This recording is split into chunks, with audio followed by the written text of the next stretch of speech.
James Harrison and Roger Goodell represent the perfect example of a workplace dynamic going to shit. Employee severely breaks the rules, Bossman lays down a punishment, leaving the employee to respond with an extremely pointed threat. It's a surefire recipe for beef. Even if you casually watch the NFL, you've more than likely seen this dude awarding Super Bowl winners or getting booed yearly at the draft. This is NFL Commissioner Roger Goodell. But what exactly does he do? Well, as the CEO of the NFL, he's responsible for the day-to-day operations, with duties such as securing TV deals, stadium development, and ensuring the league is functioning smoothly for growth. More plainly, Goodell is a meat shield for the 32 extremely wealthy team owners. His mission is to help line their pockets even more. Media experts and fans alike have criticized Goodell for not truly having the interest of the game as his primary focus. He's justified that criticism often throughout his tenure, disregarding the very people who put their bodies on the line to keep the league going. In 2011, during the NFL lockout, while attempting to reach a fair contract, NFL players collectively sent a letter addressed to Goodell accusing the commish of operating in bad faith. To have an entire group that you preside over trash your name probably speaks a lot to your character. It's no surprise that a person in that position of power is hated, but the dislike typically comes from the faceless masses. For a player to single out Goodell, they would have to have a special disdain for him at the cost of potentially being targeted by the league. James Harrison didn't care. Throughout his life, Harrison has never been talkative, equipped with an uninviting scowl. But when he does speak, he aims to intimidate. Before games in high school, Harrison would run over to the opposing team's sideline, point to his freshly shaven bald head, and tell them they wouldn't make it out alive. He kept that same energy throughout college, playing with an immense physicality, not afraid to challenge some of the NCAA's brightest stars. Between his size, attitude, and a few other question marks, it took him getting cut 4 times before finally sticking in the pros. He stayed relatively out of the spotlight his first 3 seasons, but when he became a starter in 2007, Harrison blossomed into an elite defender, gaining the reputation as one of the league's most fearsome players. Off the field, Harrison had his issues. In 2008, he was charged with assault stemming from a domestic violence altercation. The charges were later dropped, but the arrest brought into question if Harrison deserved a suspension.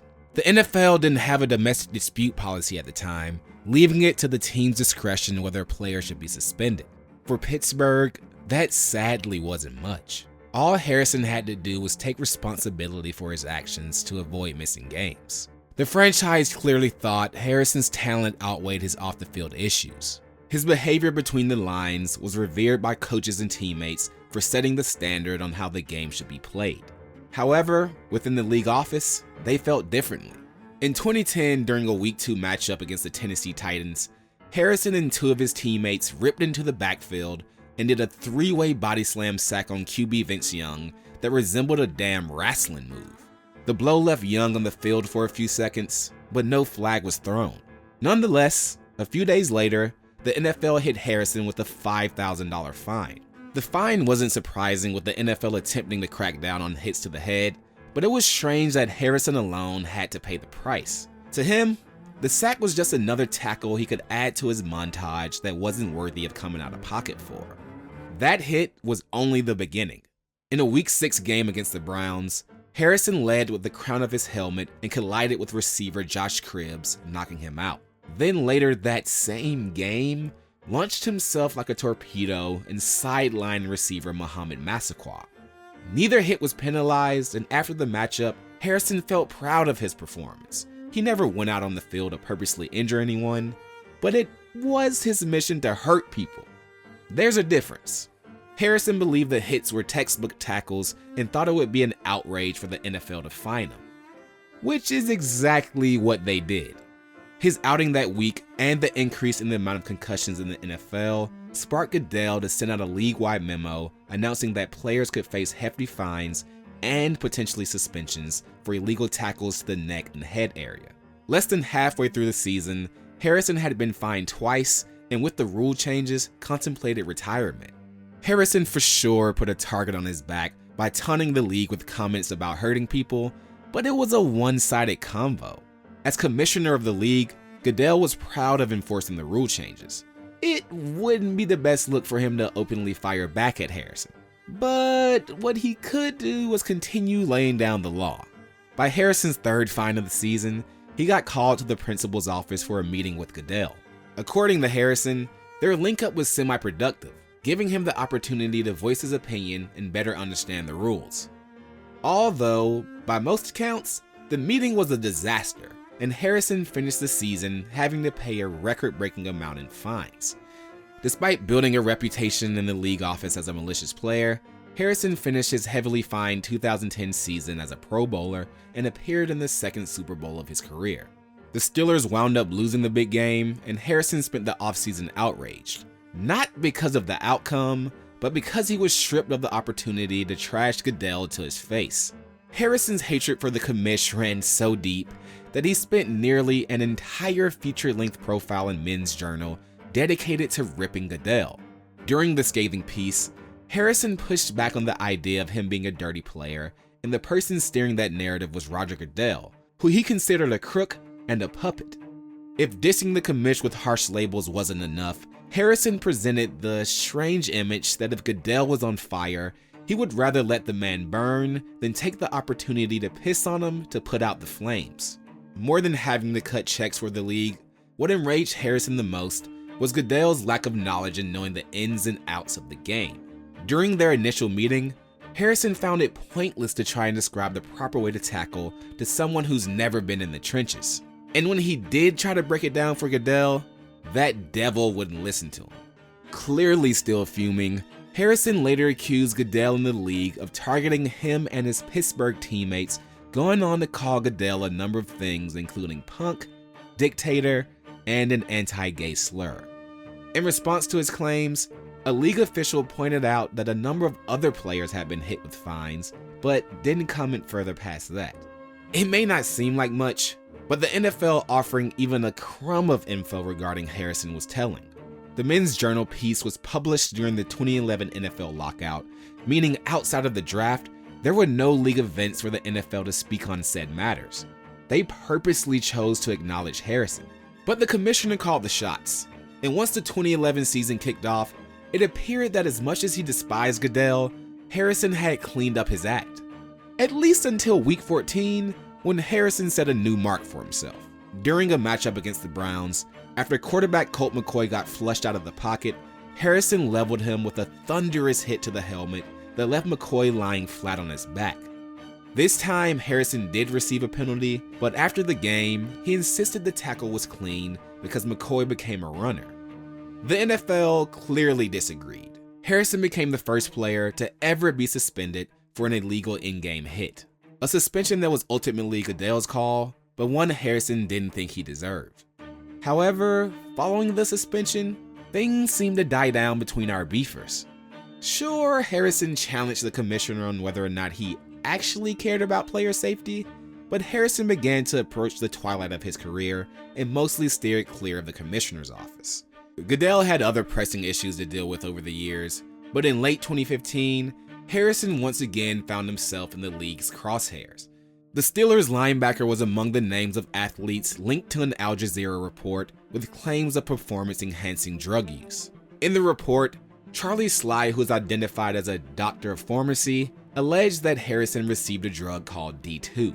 Although, a few days after the initial claim, Sly walked back his comments, and Harrison strongly denied any involvement. Doping allegations are something the league certainly didn't take lightly, launching a months-long investigation into the matter, but Goodell digging deeply into a case with little to no evidence proved just how much he'd been burnt on major cases in the past. In 2011, Goodell was granted the ability to be the judge, jury, and executioner for suspensions. After that, he's fumbled some noteworthy decisions. In 2014, Goodell massively bungled the Ray Rice dispute after initially suspending the Ravens running back for just 2 games after a serious domestic violence case. Goodell didn't institute a stern domestic violence policy until after the Rice debacle already occurred. The severity of the situation was so bad that numerous people called for Goodell to resign, and Harrison used it as an opportunity to get a jab in on the commish. The following year, Goodell once again botched another crucial decision with his ruling on the Deflategate case, further ruining his reputation in the process. It's because of those mismanaged attempts that the NFL Players Association, and Harrison especially, didn't trust Goodell to properly look into his case. However, that didn't stop the league from trying to catch Harrison slipping. Over the course of the investigation, Harrison found himself on the wrong side of several random drug tests. He never tested positive for PEDs and responded to the randomness of the exams, taking to Instagram to say the league insulted his intelligence. 6 months into the investigation, the NFL advised Harrison to schedule a meeting to discuss the allegations, as all players involved were expected and required to participate.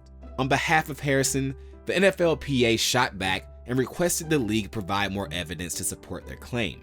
The head office never supplied such evidence, and Harrison took it a step further, seemingly mocking the league, saying he would only do the interview if it took place at his house and the commissioner's attendance was mandatory.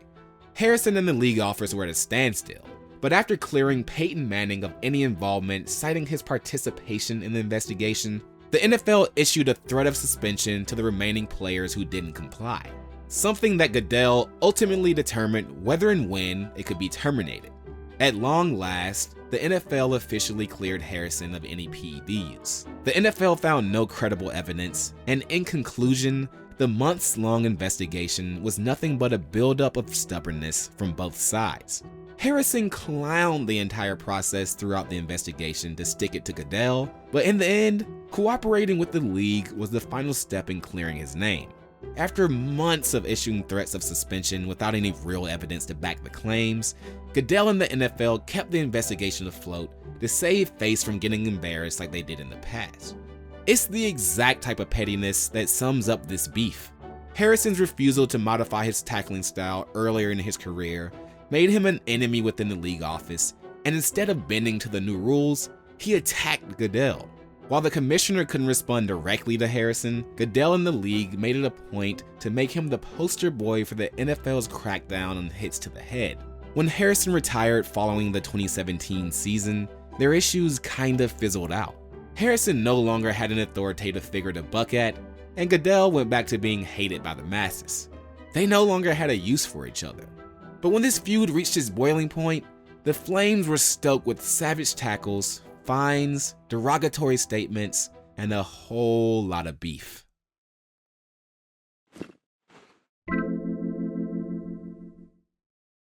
Thanks for watching this episode of Beef History. If you enjoyed this one, we got plenty of more episodes for you to check out.